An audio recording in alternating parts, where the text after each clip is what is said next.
Welcome to Center Heist Productions. It is April 22nd, 2025. Please hit the likes and subscribe down below in your right hand corner. And thank you to my followers and subscribers. I muchly appreciate that. Please share it with your friends and family. Uh, Helps the channel grow as we've built a strong, integral Habs channel here that does reviews, and we will get into doing more in the future.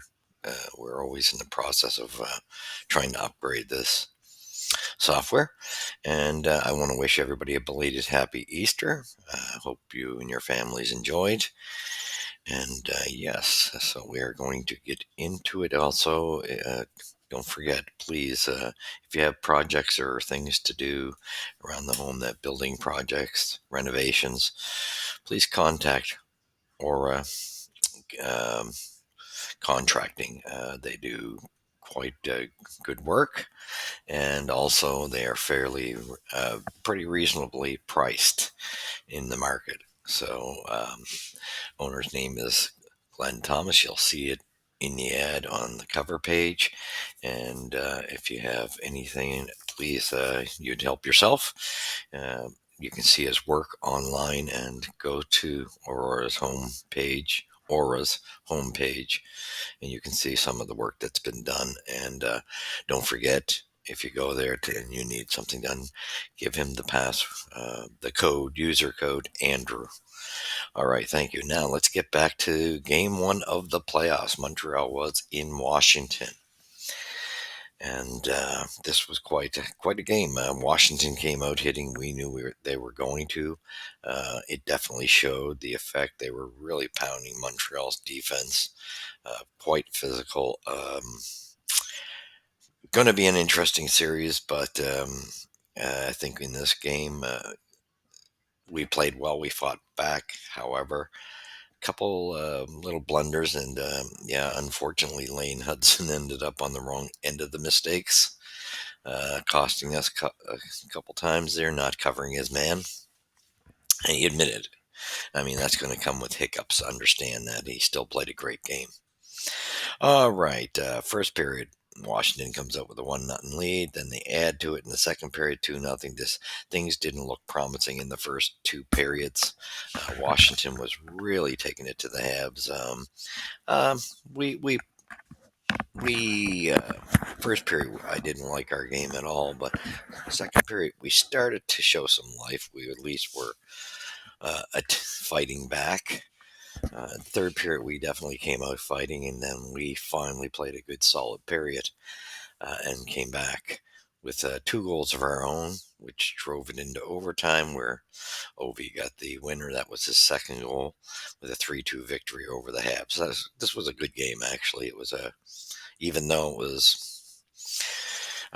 it seemed, our effort level needed to come up in the first two periods. We were trying. I think it's running into experience and a bigger team that showed. But I mean, the Habs, for a young team, they played well. Thompson gets the win. Montembeault lost, and Montembeault kept Montreal in it to come back. So, but Thompson was excellent as well, of course. And Ovechkin gets game-winning goal. First time he's done that. Washington Capitals.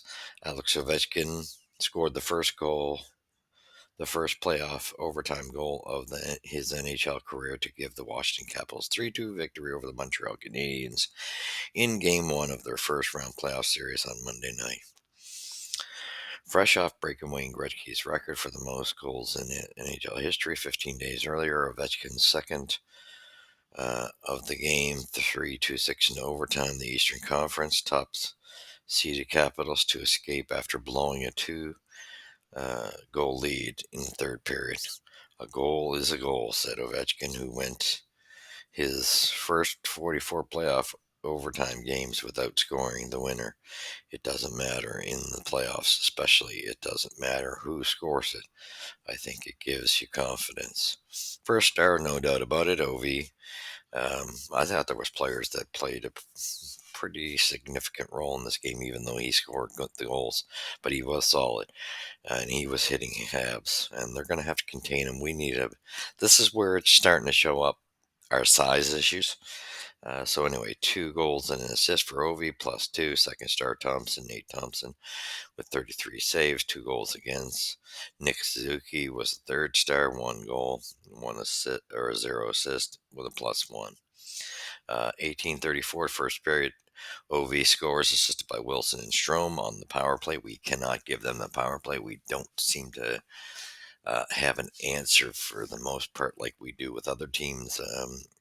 They just seem to have our number when they're on the power play, and this one fell on the double minors with Gooley getting the extra 2 minutes, which I never agree. I didn't like the way that was called personally, but hey, Montreal's going to have to be a little more careful because it costs them. 12:09 of the second period, Beauvier scores, assisted by Alex Ovechkin and Strom, and Beauvier was a big factor for the Caps. The addition of him, yeah, this is a playoff player, and you could see it, the experience. Third period, we get a goal finally from Cole Caulfield, Lonnie, and Hudson on the power play. And it was a little bit, just a bit of a mess. And when the defenseman took out Thompson, so that Thompson really couldn't react. There was two defensive players sprawled, and one of them took Thompson out. And with Nick Suzuki's, or that's the next goal, sorry. But Cole Caulfield's right there. He's not going to miss that shot. Bounced out. And Hudson gets the assist, and Laney power play. So we finally get a power play goal. Nick Suzuki, this is the one I was talking about, assisted by Carrier and Lane Hudson. Great job by Slav to put the get in the way of the player that would have made contact. That was actually the prior one. Again, um, that these three were the excuse me, mom, got a frog in my throat. Having a bit of a time here. But Nick Suzuki's great patience with it, as the defenseman took out, as I was saying, Thompson, and he just waited it out and put it upstairs. Nice goal. The Caulfield one, like I said, when Caulfield got that puck, picked it up in the slot area in front of the net. Um, it was nice to see Slav using his size to get in the way of the player that was closest. So it gave Caulfield time to get to the puck, and he wired it. So good 2 goals. That was at 15:45, the second goal. And then we go to overtime. Didn't take long. 2:22. Alex Ovechkin just a rebound off Montembeault, who made the original save, and the rebound came out, and Ovi was there and put it in. Went to the net. Smart play. What can you say? Final shots. This was close. 35-32, because Montreal was behind in that department for a bit. They started coming back in the second in the shot departments. Uh, Hits 42-33 for the Capitals. Yeah, you could see that clearly. They were just pounding the Habs. Face-offs 30-27. Power plays 1 for 2 each of both teams. Penalty minutes 8 apiece. Giveaways 17-13 for the Habs. Takeaways 5-3 for the Caps, and that seemed to be the big difference. 19-12 block shots. I'm not even going to go over. You could see the scrums there in the, like I told you, where Gooley got his penalty with Radish slashing. No, that wasn't the one. It was Manapanangi, and Alex Newhook also got a penalty for roughing him when he came to, I believe it was Hudson's defense. So they got to watch that. It was a good, solid game, good effort, good to see their claw back, their fight back. Just shows you this team, for a young squad, quite a good performance. I liked, I know some people said, "Oh, one line team." Yes, our top line was on, got the production. Kid yourself not, though. There was some effort. I mean, come on, let's. I don't. I watched this game, and I liked the game of line three. Galley, Anderson, and Dvorak. They were hitting, and Anderson was very involved. So was Galley, both of them being the heart. They showed good physicality. So, yeah, that line was played its heart out. It just didn't get rewarded a goal. Line two, I thought line two was actually the weakest line. Um, I don't know. It. I liked Newhook's speed and effort, and I liked his. He was involved. Lane seemed to be a little more involved, but I just don't. Demidov to me was far too quiet, but he's a kid, 19-year-old. You got to expect that. I just don't think this line clicks.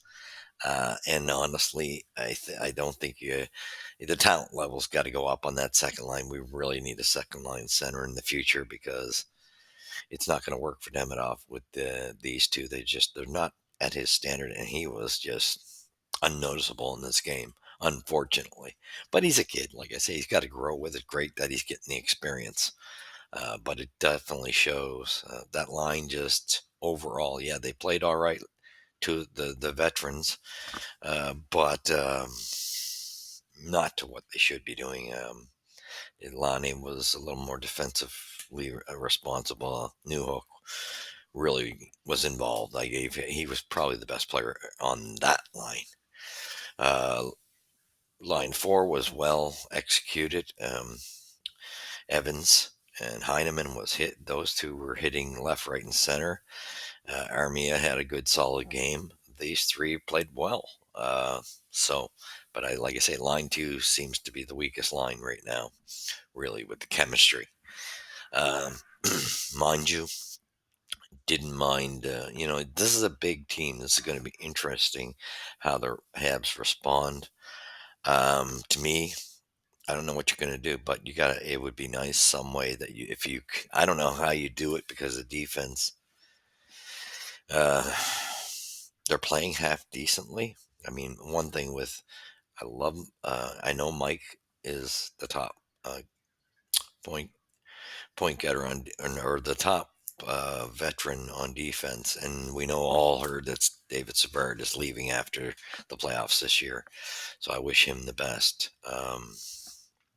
Going to be interesting how that pans out, but yeah, Matheson's got to watch his passes, and Hudson very clearly he's got to keep his assignments. He got belted around last night. They really made a point to come on him. I mean, there's one hit there that they just plowed him into next week. So I thought he played well under the conditions, although he lost his assignment, which cost 2 goals. Um, it is what it is. And same thing in overtime. You don't have your assignments. Anyway, kind of misassignments there. Defense still a little shaky, but it's solid games. Who do you pull out if you want to bring Jack Guy in? Because I do think you need Jack Guy size, and I think you need him to make a statement because we kind of got pushed around last night. No end ups, and I tell you, if the game keeps going that way, there's going to be a lot of wounded players on the Habs team.